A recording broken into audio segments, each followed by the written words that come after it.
सुनो न में आप सभी का स्वागत है। हमारी आज की पहली कहानी है कृतघ्न सांप। एक बार एक यात्री किसी गांव की सड़क पर जा रहा था। भयानक ठंड पड़ रही थी। अचानक यात्री ने रास्ते में देखा कि झाड़ियों के नीचे एक सांप सर्दी में ठिठुर रहा है। उसका पूरा शरीर ठंड से ऐंठ गया था और वो लगभग मरणासन्न अवस्था में था।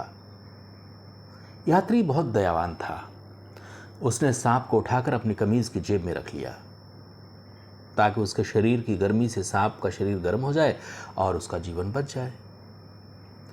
कुछ देर तक तो सांप कमीज की जेब में बिना हिले डुले पड़ा रहा, लेकिन धीरे धीरे उस यात्री के शरीर की गर्मी पाके वो चंचल हो उठा और जल्द ही अपने असली रूप में आ गया।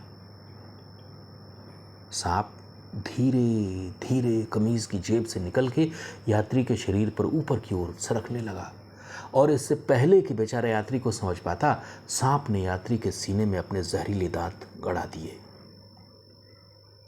यात्री चिल्ला उठा, आह! निर्दयी सांप, क्या यही मेरी दया का इनाम है? क्या मैं इसी योग्य था? तुम भी उन्हीं कृतघ्न प्राणियों में से हो जिनसे ये पूरा संसार भरा पड़ा है, और मैं उन सीधे साधे लोगों में से हूं जिन्हें इस प्रकार भलाई के कार्यों के लिए मरना पड़ता है। मतलब ये कि दुष्ट से दया की उम्मीद हमें कभी नहीं करनी चाहिए। हमारी आज की अगली कहानी है फरेबी खटमल। एक राजा के शयन कक्ष में एक जूं रहा करती थी। जूं यानी लाइस।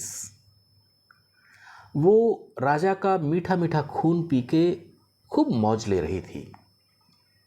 किसी ने ठीक ही कहा है कि सुखी प्राणी को देखकर सभी उसके पास आना चाहते हैं। खास तौर पर मुफ्तखोर तो रहते ही इसी ताक में हैं कि किसी न किसी तरह उस सुखी से नाता जोड़ें ताकि उनकी भी दाल रोटी चलती रहे। ऐसे लोग रिश्तेदारी जोड़ने में भी एक क्षण का विलंब नहीं करते। ऐसा ही कुछ जूं के साथ हुआ। एक रोज एक खटमल अचानक ही वहां आया और बड़े ही मीठे शब्दों में जूं से बोला, मौसी जी प्रणाम। प्रणाम तो हुआ, मगर हैरानी से उसे देखते हुए जूं ने कहा, तुम हो कौन भाई?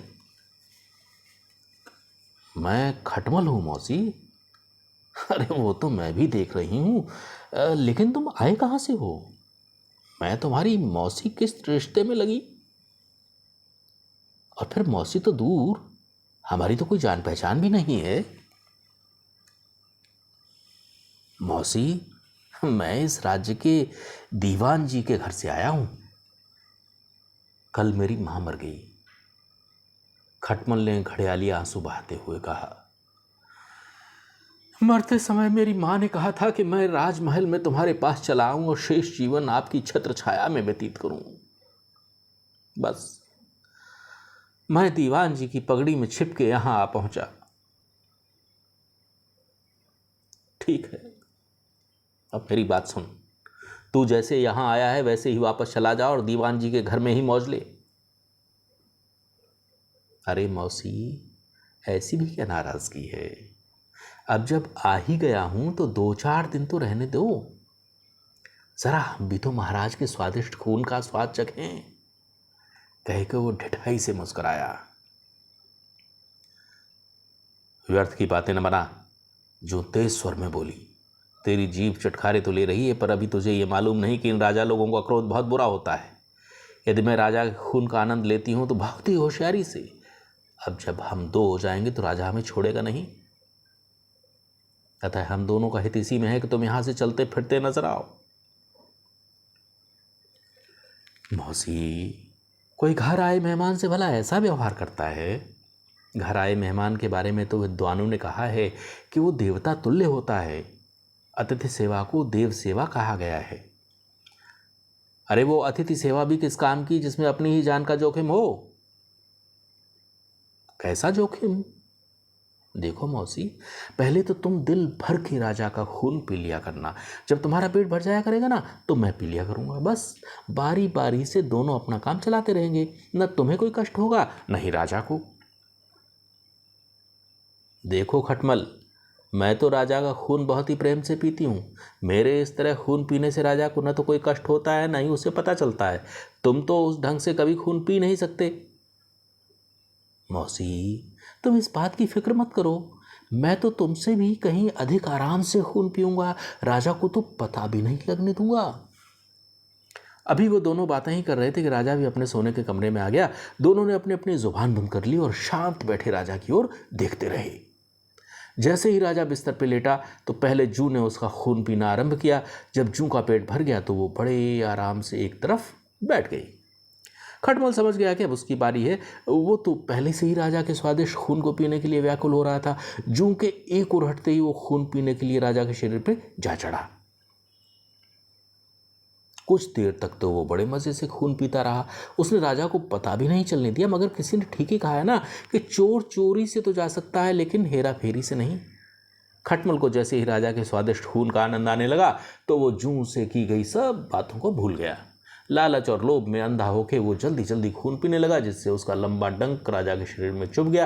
राजा तिल मिलाया। उसने फौरन पहरेदारों को बुलाया। राजा की आवाज़ सुनते ही पहरेदार भागे भागे अंदर आए तो राजा ने कहा, इस पलंग में कोई जूं या खटमल है जिसने हमें काटा है। राजा की बात सुनकर पहरेदार उस पलंग पर बिछे कपड़ों को एक एक करके देखने लगे। खटमल तो बड़ा चतुर और चालाक था। पहरेदारों को देख के वो पलंग की पतली सी दरार में जा छुपा। जूं बेचारी चादर पे चिपकी बैठी थी, जिस पे पहरेदारों की नजर पड़ गई। फिर क्या था, जूं पकड़ी गई, जिसे पहरेदारों ने मसल के मार डाला और खटमल बच गया। मतलब ये कि धूर्त लोगों की संगति जान जोखिम में डाल ही देती है। हमारी आज की तीसरी कहानी है रानी का दरबार। एक समय एक विशाल बरगद के पेड़ पर हजारों पक्षी सभा करने के लिए जमा हुए। सभा का विषय था पक्षियों की रानी कौन हो। रानी बनने की कई शर्तें थीं, जैसे हमारी रानी शक्तिशाली और तेज हो, उसकी दृष्टि तेज हो और उसके अंदर सभी पक्षियों को बड़ी से बड़ी मुसीबतों से बचाने की भी क्षमता होनी चाहिए। ये शर्तें सभी पक्षियों को भी स्वीकार थीं। अंत में एक उखाब को पक्षियों की रानी चुना गया। उखाब की इच्छा ये थी कि उसकी प्रजा के अत्यधिक आकर्षक और सुंदर पक्षी उसके चारों ओर जमा हों ताकि वो उन्हें अपने दरबार में उच्च पद दे सके।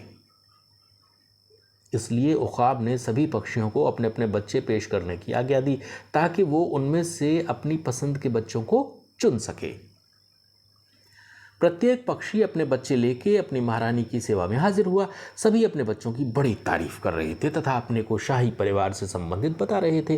जब सभी पक्षीगण अपनी अपनी संतान की और अपनी प्रशंसा कर चुके तो बारी आई उल्लू की। मादा उल्लू अपनी गोल गोल आंखें नचाती हुई अपनी महारानी के सामने उपस्थित हुई और चहचहा कर बोली, महारानी, यदि आपको सुंदर मुखड़े, आकर्षक शरीर, सुंदर सजीले और आचार व्यवहार तथा मधुर स्वर की खोज है तो मेरे बच्चों को देखने की कृपा करें। वे प्रतियोगिता में सबसे आगे रहेंगे और प्रथम स्थान पर विजयी होंगे। मादा उल्लू ने अपने पीछे पलकें झपकाते हुए एक पंक्ति से बैठे अपने बच्चों की ओर संकेत किया।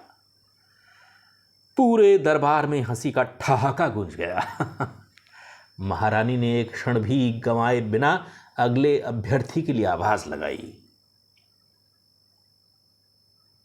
मतलब ये कि व्यक्ति को अपनी क्षमता व योग्यता पहचान के ही कार्य करना चाहिए। तो ये थी हमारी आज की 3 कहानियां। और अब सुनो न कि अगले अंक में हम और नई कहानियां लेकर आपसे फिर मुखातिब होंगे।